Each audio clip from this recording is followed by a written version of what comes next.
ఈ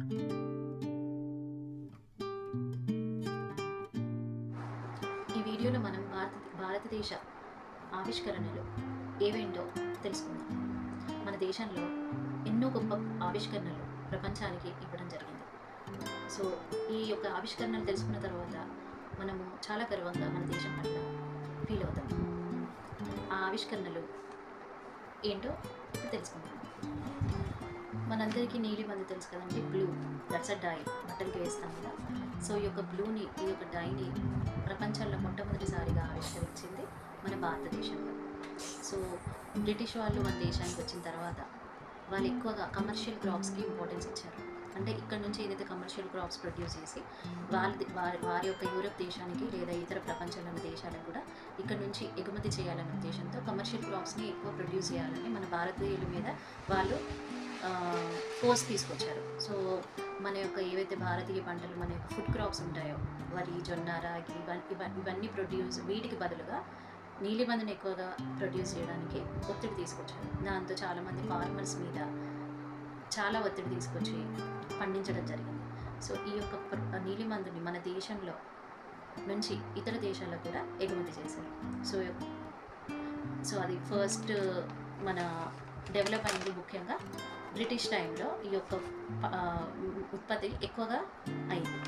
సో దాని తర్వాత షుగర్ అనేది రిఫైనరీ, షుగర్ని ఏ విధంగా తయారు చేస్తారు, దాన్ని ఏ విధంగా రిఫైన్ చేస్తారు, సో మన దగ్గర ఫస్ట్ టైం షుగర్ తయారు చేశారు కాబట్టి మరి మనమే sugar bowl of the world అవ్వాలి కదా. సో ప్రస్తుతానికి sugar bowl of the world అనేది క్యూబా, ఎందుకంటే అక్కడ ఎక్కువ షుగర్ని తయారు చేస్తారు. సో బట్ ఫస్ట్ టైం తయారు చేసింది మాత్రం మన దగ్గర. స్టెప్ వెల్స్ అనే ఒక కన్స్ట్రక్షన్ని మొదటిసారిగా భారతదేశంలో చేశారు. బావిలో నుంచి వాటర్ తీసుకునేటప్పుడు ఆ బావిని ఒక సీక్రెట్, ఒక పవిత్రమైన ప్రాంతంగా మన యొక్క మతాలలో గుడిలలో వాటికి యూజ్ చేయడం వల్ల అక్కడ మెట్లను నిర్మించి వాటర్ని తీసుకునేవాళ్ళు. సో ఈ యొక్క సిస్టమ్ని మన దేశంలోనే తయారు చేశారు. తర్వాత స్తూపాలు, మాన్యుమెంట్స్, ఇలాంటివి బుద్ధిస్ట్ స్తూపాలు ఉన్నాయి మన దగ్గర. తర్వాత ఎంతోమంది రాజులు పరిపాలించిన తర్వాత స్తూపాలని పెట్టారు, మాన్యుమెంట్స్. ఇవన్నీ కూడా స్తూప అనే యొక్క సిస్టమ్ కూడా మన దేశంలోనే ప్రారంభం జరిగింది. రెసిడెన్షియల్ యూనివర్సిటీస్ అంటే ఎక్కడైతే విద్యార్థులు అక్కడే ఉండి చదువుకునేటందుకు వీలుగా ప్రపంచంలోనే మొట్టమొదటిసారిగా ఉన్నది మన దేశంలోనే. అది ఏ university? That is Nalanda university. ఈ నలంద యూనివర్సిటీ ఏన్షియంట్ మగధ రాజ్యంలో దాన్ని స్థాపించడం జరిగింది. ఎక్కడ అంటే మన తూర్పు భారతదేశంలో.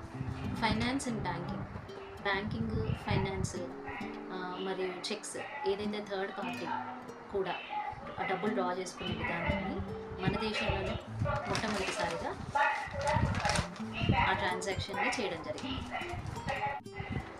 మరి మన ప్రపంచంలోనే ఫేమస్ అయిన badminton, table tennis, chess, carroms, ఇలాంటి ఒక ఆటలన్నీ కూడా ఎక్కడ మొదటిసారిగా ప్రారంభమయ్యాయి మీకు తెలుసా?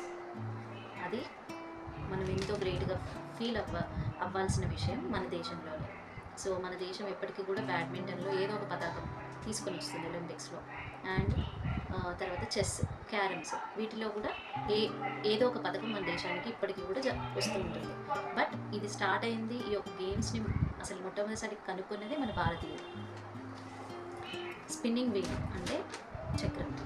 ఈ యొక్క చక్రాన్ని మనము పొలం పండించడానికి ఉపయోగిస్తారు. సో ఏదైతే ఈ బండ్లకు చక్రాలను పెట్టి పొలం పండిస్తారో, దున్నుతారో, దీనికోసం అని, వ్యవసాయం కోసం అని ఎస్పెషల్లీ చక్రాన్ని మన భారతదేశంలోనే మొట్టమొదటిసారిగా కనుక్కున్నారు. అందుకని మనకు అశోక చక్రంలో ఎంతో ఫేమస్ అయిన అశోక చక్రం ఇప్పటికీ కూడా పోలీస్ సింబల్లో ఆ చక్రం అనేది ఉంటుంది. సో బికాస్ అది మన ఒక ఆవిష్కరణ, భారతదేశ ఆవిష్కరణ. మరియు మన దేశంలో ఇంకా కనుక్కున్నవి ఏంటి అంటే బటన్ సిస్టమ్ కనుక్కున్నారు. బటన్ అంటే ముందు మనం బట్టలు పెట్టుకునే బటన్ని ఆర్నమెంట్స్లో, చెవులకి, వాటికి పెట్టుకోవడానికి ఉపయోగించారు. తర్వాత దాన్ని మెల్లిమెల్లిగా బట్టలకి పెట్టడానికి యూజ్ చేశారు. సో ఇప్పుడు ప్రపంచం మొత్తం చూసుకుంటే ఫ్యాషన్ రంగం అనేది ఆ ఇండస్ట్రీ అనేది చాలా పెద్ద ఎత్తులో జరుగుతుంది, ట్రాన్సాక్షన్స్. ఇప్పుడు వాటిలో ముఖ్యంగా యూజ్ చేసేది బటన్. ఆ బటన్ని మన దేశంలోనే కనుక్కోవాలి. తర్వాత జనపనార. జనపనార అంటే జూటు. ఈ జూటుని వేటికి వాడతారు? ముందు వీటిని బ్యాగ్స్ తయారు చేయడానికి వాడేవాళ్ళు కదా. సో తాళ్ళు అలాంటివి తయారు చేయడానికి జూటుని వాడతారు. ఈ జూటుని చెట్ల నుంచి తీసే పద్ధతిని కూడా మన దేశంలోనే కనుక్కోవడం జరిగింది. తర్వాత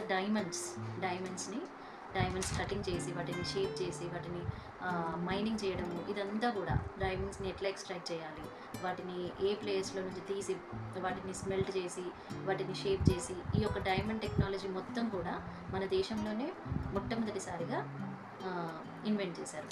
అది ఉదయ్పూర్ రాజస్థాన్లో చేయడం జరిగింది. తర్వాత జింక్ అనేది అది ఒక పదార్థము, కెమికల్. దాన్ని మనం మెడిసిన్లో ఎక్కువగా యూజ్ చేస్తాము. సో ఈ జింక్ని కూడా ప్రపంచం మొత్తంలో కూడా జింక్ వాడతారు ట్యాబ్లెట్స్లో వాటిలో. ఈ యొక్క మెడిసినల్ జింక్ అనేది కూడా మన దేశంలోనే మొట్టమొదటిసారిగా తయారు చేశారు. డైమండ్ని సెంట్రల్ ఇండియాలో మొదటగా ఆ మైనింగ్ని ఆ టెక్నాలజీని మొత్తం కూడా సెంట్రల్ ఇండియాలో చేయడం జరిగింది. తర్వాత లిటరేచర్లో పాణిని యొక్క అష్టోపాధ్యాయ అనేది ఆ యొక్క అతని వర్క్ని, అందులో కూడా అతను సంస్కృతంలో ఉన్న గ్రామర్ గురించి రాయడం జరిగింది. సో మనం ప్రపంచం మొత్తంలో చూసిన లిటరేచర్ ఏదైతే ఉందో వ్యాకరణం గురించి ఫస్ట్ టైం మన భారతీయులు మెన్షన్ చేయడం జరిగింది. మరి స్పేస్ టెక్నాలజీ గురించి మరి ఇప్పుడు చాలా ఫేమస్ అయిన నాసా, వాళ్ళే ఫస్ట్ టైం ప్రయోగాలు చేశారా, వాళ్ళే మొదటి సైంటిస్ట్లా, లేకపోతే ఇంకెవరైనా రష్యా ఇంకా పెద్ద పెద్ద కంట్రీస్ వాళ్ళు చేశారా? ఫస్ట్ టైం భారతీయ సైంటిస్టులు ఇప్పుడు 6th సెంచరీలోనే బ్రహ్మపుత్ర వీళ్ళు స్పేస్ టెక్నాలజీ గురించి మాట్లాడడం జరిగింది. ఇంకోటి వాళ్ళు గ్రావిటీ గురించి కూడా మాట్లాడడం జరిగింది. గ్రావిటీలో భూమికి ఒక ఆకర్షణ శక్తి ఉందని, అన్ని ఆబ్జెక్ట్స్ని అది అట్రాక్ట్ చేస్తుందని బ్రహ్మపుత్ర మొదటిసారిగా 600లో మాట్లాడారు. తర్వాత స్పేస్ టెక్నాలజీ పరంగా కూడా మన భూమి సూర్యుని చుట్టూ 365 days రెవల్యూషన్ అంటే పరిభ్రమిస్తుందని చెప్పేసి ఫస్ట్ టైం మెన్షన్ చేసింది ఇతర గ్రీక్ సైంటిస్టులు అయినప్పటికీ కూడా, రచయితలు అయినప్పటికీ, మన దేశీయంలో భారతీయులు కూడా